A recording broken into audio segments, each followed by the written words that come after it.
Bonjour à tous et bienvenue sur le plateau du festival Deauville Green Awards pour sa 11e édition. Aujourd'hui, nous accueillons Valérie Martin pour l'ADEME, l'Agence de l'environnement et de la maîtrise de l'énergie. Bonjour Valérie et bienvenue à distance. Bonjour, bonjour Emmanuel. Nous sommes ravis de vous accueillir. Donc Valérie, est-ce que vous pouvez rapidement peut-être vous présenter et ensuite nous éclairer l'ADEME, qu'est-ce que c'est ? Eh bien, bonjour. D'abord, merci beaucoup pour l'invitation. Je suis ravie d'être parmi vous aujourd'hui, même si c'est à distance. Donc, l'ADEME, c'est en fait l'Agence de la transition écologique. On a 30 ans depuis cette année.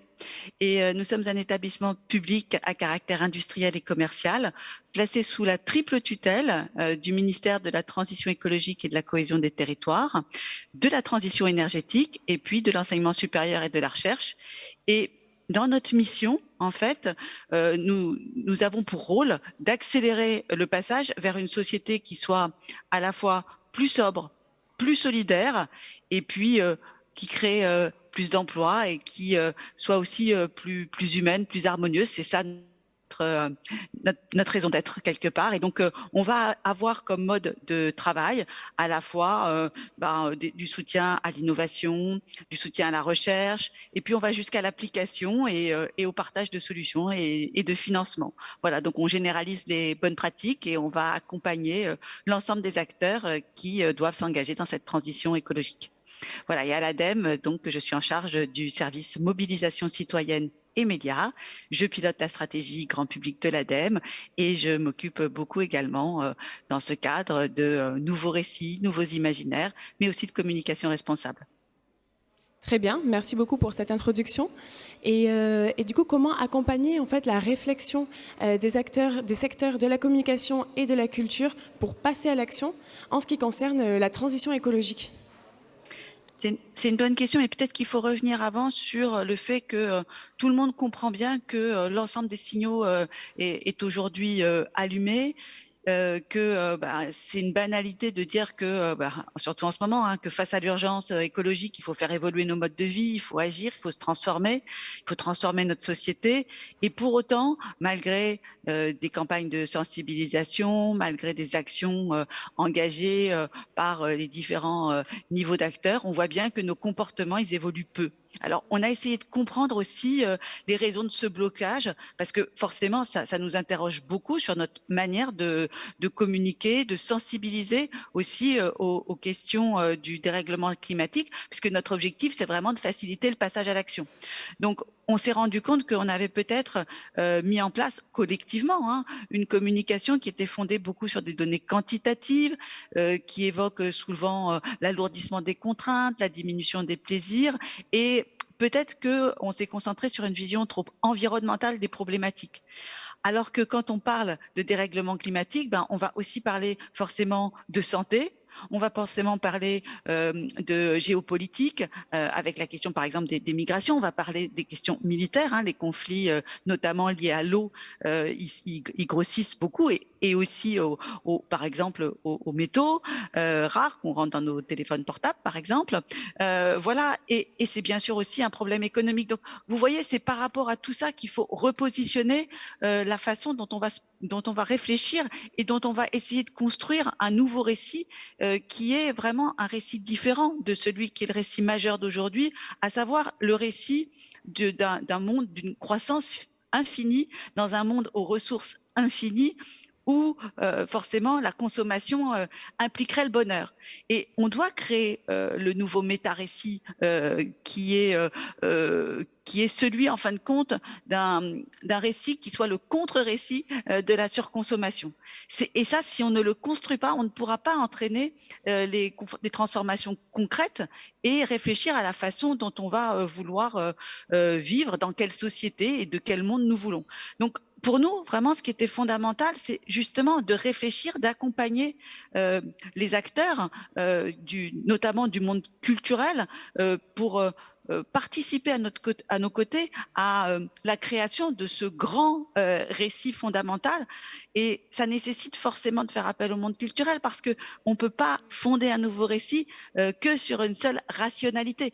La notion de l'alignement avec le côté émotionnel, il est indispensable. Donc, pour nous, ça veut dire qu'il va falloir qu'on construise ensemble un nouveau storytelling. Alors attention, ce terme, je le mets entre guillemets parce que ça ne veut pas dire faire du récit washing, hein. En un mot, créer un nouveau credo. C'est vraiment de co-construire ensemble une histoire une nouvelle histoire. Ça veut dire aussi proposer des imaginaires qui vont nous aider à nous engager et donc de changer véritablement les représentations de nos modes de vie. Et pour ça, côté ADEME, on participe d'abord à la mise à disposition de nombreux rapports, hein, pour permettre de mieux comprendre les enjeux auxquels on fait face, mais aussi pour éclairer les choix. Ça veut dire aussi qu'on met en partage des études, hein, peut-être qu'on en parlera tout à l'heure, sur des propositions d'action qui s'adressent directement au secteur de la culture, des médias, mais aussi de la communication.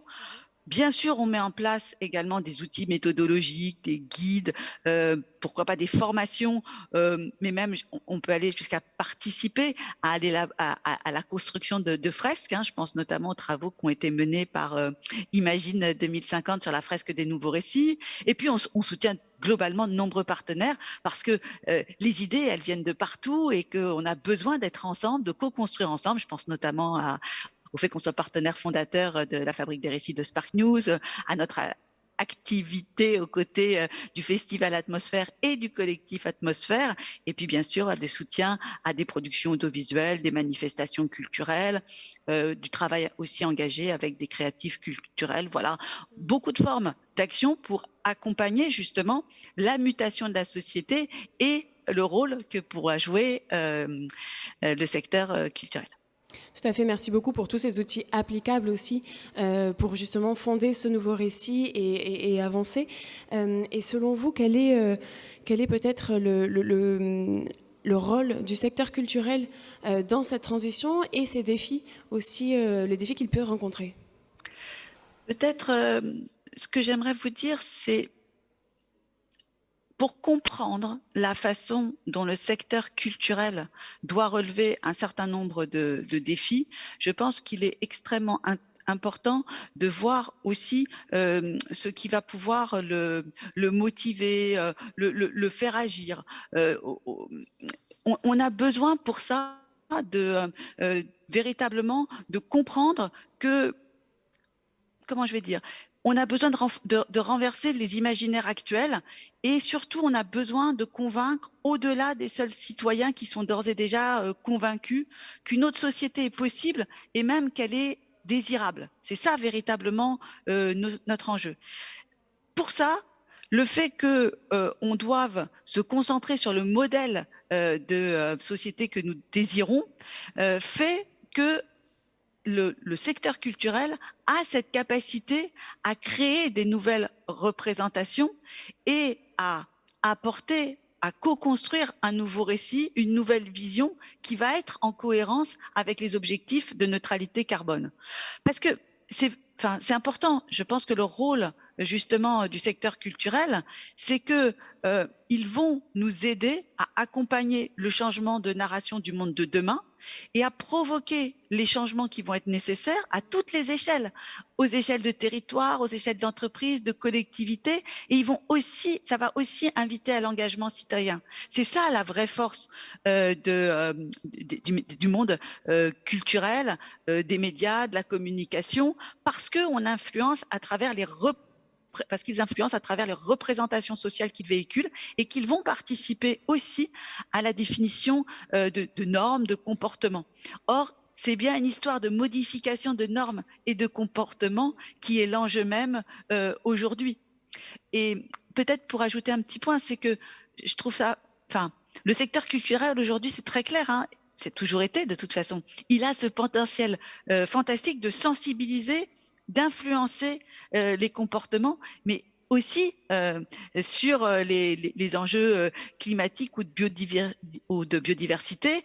Et il peut aussi favoriser ou accroître la résilience, la question du lien social entre plusieurs types de territoires ou de populations. Et ça aussi, c'est sa force parce que, comme je disais tout à l'heure, il ne faut pas regarder que la dimension environnementale quand on parle de transition écologique. Donc ça, c'est déjà son rôle majeur. Et puis de toute façon, dans la réalisation même de l'ensemble des productions culturelles, il y a aussi un enjeu en termes d'éco-socio-conception et donc d'éco-responsabilité pour notamment diminuer les émissions de gaz à effet de serre qui vont être générées par les pratiques. Je vais pas, voilà, je peux penser au déplacement des artistes, des publics, aux effets des déchets qui vont être produits par les productions, par exemple. Bien sûr, à la question de la numérisation des œuvres. Voilà, il y a plein de sujets qui tournent autour de tout ça. Mais il y a avant tout, pour moi, la question du rôle formidable, fondamental de la culture dans les représentations. Et la culture, en ce sens, est plus que jamais un bien essentiel. Tout à fait. Effectivement, la culture et le secteur de l'audiovisuel vont agir à plusieurs niveaux dans cette transition écologique. Aujourd'hui, l'ADEME est partenaire de longue date du Deauville Green Awards. Qu'est-ce que ça représente aussi pour vous de soutenir un festival comme celui-ci? Ben, c'est vrai qu'on est partenaire depuis de nombreuses années. Hein. J'ai retrouvé, ça fait 2013, donc c'était quasiment à la naissance des Deauville Green Awards. Et nous, ce qui nous plaît, c'est que ce festival, ça représente l'occasion d'échanger avec des professionnels dont le rôle est capital dans une société qui va s'appuyer majoritairement sur l'image pour communiquer. Et ça nous permet aussi d'être dans une dynamique de découverte de nouvelles problématiques, mais également de solutions, de questionnements. Donc, moi, je trouve que ces débats d'idées, d'échanges, ça fait déjà la première pour laquelle c'est très intéressant d'être partenaire. Il y a aussi le jury et la compétition internationale. J'ai la chance de pouvoir être membre du jury pour la partie documentaire et franchement, ça m'ouvre énormément de choses. Ça permet de partager, ça permet de regarder autrement le monde qui nous entoure.